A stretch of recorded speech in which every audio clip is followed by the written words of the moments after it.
Welcome to DES Trucks. In today's video, we are going to be towing this dump trailer with our 2021 F150 with the 3.5 liter POWERBOOST power plant. Now, we are actually going to be taking this truck on the freeway. We've done this around town, in the city, around like neighborhood areas. But we're actually going to take this truck on the highway this time to see how the POWERBOOST does towing on the highway. So here's a look at the trailer we're going to be pulling here.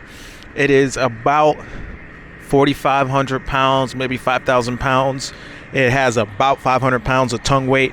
It is empty, but don't worry, we will be adding weight to this trailer. We'll be taking this POWERBOOST right to the max of 14,000 pounds. But anyway, let's jump in the truck and head to the freeway right away. So yeah, this is actually an XLT F150 POWERBOOST, and I really enjoy this whole setup here. The XLTs now come with LED lights, optional. They now have a lot of the features. They now have a lot of the features that you would have had to be in a Lariat to get. Let me get set up here a little bit. Get my microphone mounted. So a lot of the features that you used to have to go into a Lariat in order to get, you can now get on an XLT, which is really nice. So what are some of those features? It's kind of hard to think off the top of my head what the features of the Lariat. Oh, keyless entry was one of those things. Like, in order to get keyless entry, you'd have to get a Lariat. In order to get LED lights, you had to get a Lariat. Things like that really have trickled down now to the XLT, which is cool, but they also charge you for these features anyway, so you're kind of paying the Lariat price either way. So it still probably is better just to get a Lariat. But either way, very cool truck. The POWERBOOST power plant is awesome. It really is awesome. You know, I have to honestly say that it's, out of all the F-150s I've had, it's the best towing F-150. It has the best power. It does have a 3.73 differential that is obviously better for towing. But another thing that's really cool, so I didn't put the truck in tow haul mode yet, and if you notice, check this out. So if I'm driving along here, it's probably still going to turn off the engine and do full hybrid mode. Now, once you put it in tow haul mode, it doesn't do that. It in tow haul mode, it keeps the engine running. But look at that. It turns the motor off, and it can actually accelerate and drive with the 5,000 pound load. So if that's any point to how powerful this hybrid system is, or how much torque or anything of that stuff does the hybrid system have, it can pull all this weight with only the electric side of things at low speeds or at higher speeds, whatever. If you put it, if I were to put this truck in eco mode, it would actually still they would actually still pull this weight around. And being in eco mode, it would implement the electric only mode a lot more and have no issues doing that while towing. So I'm not advising anyone to try that, but just throwing it out there that, yeah, this electric drivetrain does add a significant amount of power, because you're combining the gas engine with the electric motor. Now, I will say one of the things I don't like about this setup is either the steering wheel is nice and everything, but being that they changed the placement of everything, it makes it kind of difficult to operate it. Let's see here if we can go to apps. I know there's a place where you can see like your power distribution, power flow. So I think that'll be a cool screen to have pulled up, is our power flow. So I pull that up, and I'm also gonna go to trip and fuel. So like I was saying, it's weird that they moved all this stuff around. Like, this used to be on the left, now the volume controls on the left where they used to be on the right. So it's taken me a little bit of getting used to, like, even finding the volume controls and stuff. So here's trip 1. We'll reset it. Now it's already saying 21 miles to the gallon for the last 600 miles. Trip 2, 21 miles to the gallon for the last 1100 miles. So we'll just use trip 1 and we'll get down here. Ooh, look at that. That looks a lot like my 450. That's a silver 350. I don't know if you guys will be able to see that good, but throw on my seatbelt, and I will also throw the truck in tow haul mode. So let's do that. I did put premium gas in the truck. I don't recommend that just because of the price. That stuff, man, they're really charging the premium now for premium fuel. They didn't used to charge that much, but now they are. They are trying to make a left-hand turn, which is difficult but doable. I think there usually is a little bit of a traffic jam here on the right, so hopefully it's not. We'll see. Now, one of the things I don't love is in my Lariat F450, I have navigation traffic. Now, when you have navigation on here, let's hit nav. It doesn't tell me any traffic. So here we are hitting traffic. Wow, God, the power is amazing here on this truck. Absolutely amazing. It just accelerates like there's nothing back there. Nothing short of impressive as far as power and all that. Doesn't look like traffic's too bad up here. Let's see if we can't get over. So we're getting 6.2, but we just got down here. Nice long bed Super Duty right there. But yeah, the truck's absolutely wonderful as far as power. The 3.5 EcoBoost did see a small little power increase here in 2021, and then you combine that with the all-electric drivetrain, and it's just a phenomenal drivetrain. And then, like I was saying earlier, with features that trickle down to the PowerBoost, or not to the PowerBoost, but to the XLT, features that trickle down to the XLT being the cruise control with the automatic lane assist and the where it sets the distance and everything in front of you. That stuff's now available on XLT, and I don't believe it was before, but that stuff's kind of cool. It feels like when you're driving this truck, obviously without a trailer and stuff, or you really should never let go of the steering wheel ever, even with or without a trailer, but I've done it just to see, like, what is the truck gonna do? You know, like on a straight road, I've like let go of the steering wheel, and it feels like it's kind of driving itself, but it will warn you to grab the steering wheel pretty quick, which, you know, it can be a good or bad thing. I feel like it also doesn't really know that you're holding on to the steering wheel a lot of time. Like a lot of the time I'm actually still holding on to the wheel, and it's prompting me to hold the wheel even though I'm already holding the wheel, just because the truck drives so straight and you're not having any driver input because you're going down a straight road. Then it's warning you to grab the wheel, but you already have the wheel. So you got to constantly, like every once in a while, you got to shimmy the wheel a little bit like this so that it knows that you're there. Otherwise, it doesn't have any way of knowing if you're here, except for whether or not if you're going straight, it can't tell that you're here, and then warns you to grab the wheel even if you're grabbing the wheel.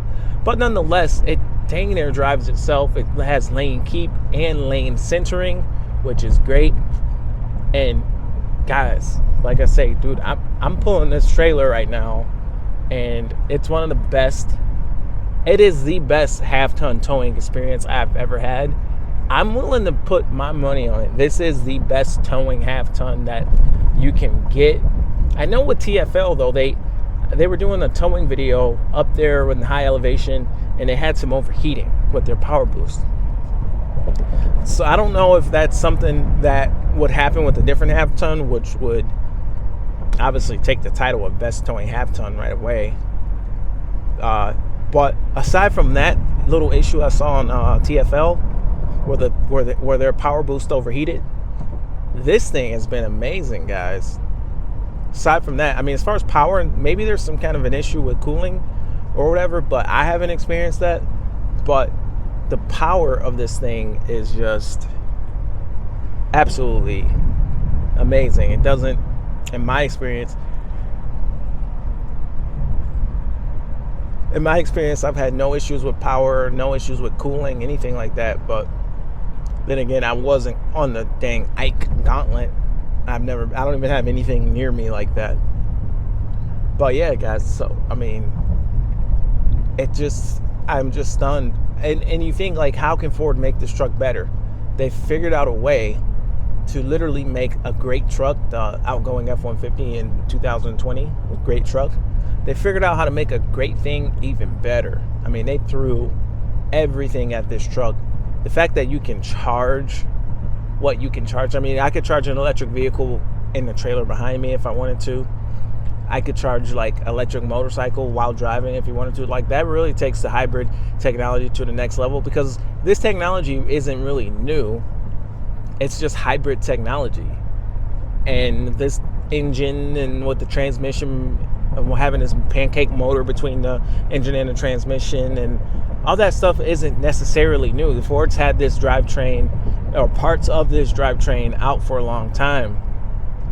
They've had it in the Lincoln, where it's the same kind of family of engines, the V6, turbocharged V6, whether they have like a 3-liter or whatever they have in Lincolns. They've had these in those, and they've had hybrids out in those. So this isn't anything new, having all the hybrid stuff. But the thing that Ford really did, which was absolutely genius, is making the onboard power on their hybrid trucks. I mean, the truck's gonna get better MPG and all that stuff, and it's gonna get 21 miles to the gallon average without even trying. And my wife, she drives this truck now. She used to get 15, 16 to the gallon average. Now she's getting 21 average. But even still, that's not gonna necessarily win as many buyers over, because you do have the added complexity and potential problems and things like that. You got your batteries. But really makes this truck an awesome value is the fact that it can power your house, it can power your job site, it can power your RV trip. And how wonderful would it be to be out on an RV trip in such a great driving truck? Nice big RV behind you. I know some people are going to say you can't tow that, whatever, but as long as you're following the law and following the rules and being smart about it, you're going to be okay. You're going to be okay. And then the PowerBoost, once you get into the Ford Max towing packages and stuff, they are heavy trucks. 5,500 pound truck, 5,400 pound truck, so it's not like it's a little lightweight. All the PowerBoost stuff and all that stuff is making the truck heavier, which when you are towing heavy, you do want a heavy truck. And because a lot of times your trailer is going to be heavier than your truck. I mean, this trailer right now it's not heavier than the truck, but it's getting close. It's getting close to being heavier than the truck. Loaded, it'd be heavier than the truck in no time. But right now it is unloaded. But yeah, guys, just amazing. And you know what? What's interesting about this F-152 with all these things that are not the navigation, but the lane keeping and the automatic braking and automatic obstacle avoidance and all that stuff.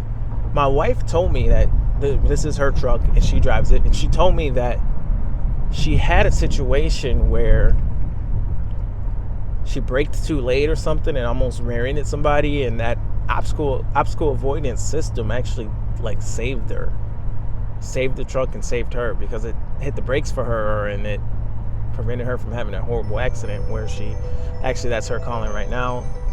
See what she wants. Hey, I'm filming. What's up? Oh, never mind. What's up?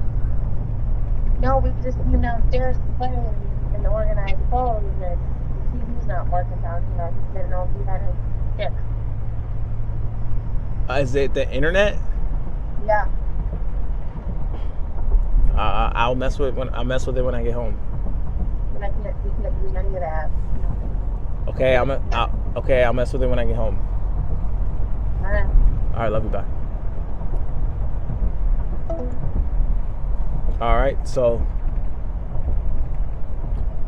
yeah, with all the technology having the ability to save you from having a horrible accident if you rear end somebody. That's cool stuff, man. That is cool stuff. Nobody wants to be in that situation where you hit someone else. That's just not cool. So, but nothing but impressed, guys. Right now we're getting 12.5 to the gallon towing this trailer. What's interesting about that is typically when you drive a Super Duty you're not really getting 12 to the gallon empty. So definitely more efficient towing than a gas Super Duty. And that's one of those things. And I actually did a video talking about towing with the half ton. Why not tow with the half ton? And it's a very tempting thing to do, to just tow heavy like this and get a big dump trailer like this and actually tow that dump trailer with this. These trucks are cheaper. These trucks are more plentiful. The half-ton trucks are more plentiful. Seems like they make more of these. They're easier to get your hands on. Heavy-duty trucks are a lot more difficult to finance. They're more difficult to get. You can't really lease heavy-duty trucks. So there's a lot of reasons why somebody might want to be towing heavy with the half-ton truck, but when it comes down to it, it's still not a great idea. This load's perfect, but it is unloaded. It is unloaded, so that kind of changes the dynamic. But this is a perfect load. But anyway, we're gonna continue this drive. I am going to drive back home. I'm gonna kind of think about this and kind of take note of how it's driving or anything like that, because it is hard to focus while talking and driving. But anyway, we are gonna continue this. I'm gonna see you guys back where we started. I'm gonna talk about the drive, but see you guys back where we started. All right, guys, and here we are back where we started, and truck did great. We got 11.4 miles to the gallon, and we drove for about 30 minutes and 26 miles, mostly all highway. Very impressed with the performance of the truck. Now, the MPG on the highway towing isn't better than a normal F150 with the 3.5 EcoBoost. It's probably not as good as a 2.7 would return on the highway, because the hybrid technology can't do much with highway driving. I mean, there's not as much. Well, there's still regenerative braking. There's still, there's still something there, but it's just not as effective. Like in the city when you're constantly on the brakes, it can turn off the engine here and there, that kind of stuff. A lot better for the hybrid system, but nonetheless, the POWERBOOST did great. Power better than any half ton I've ever towed with, better than any F150 I ever towed with.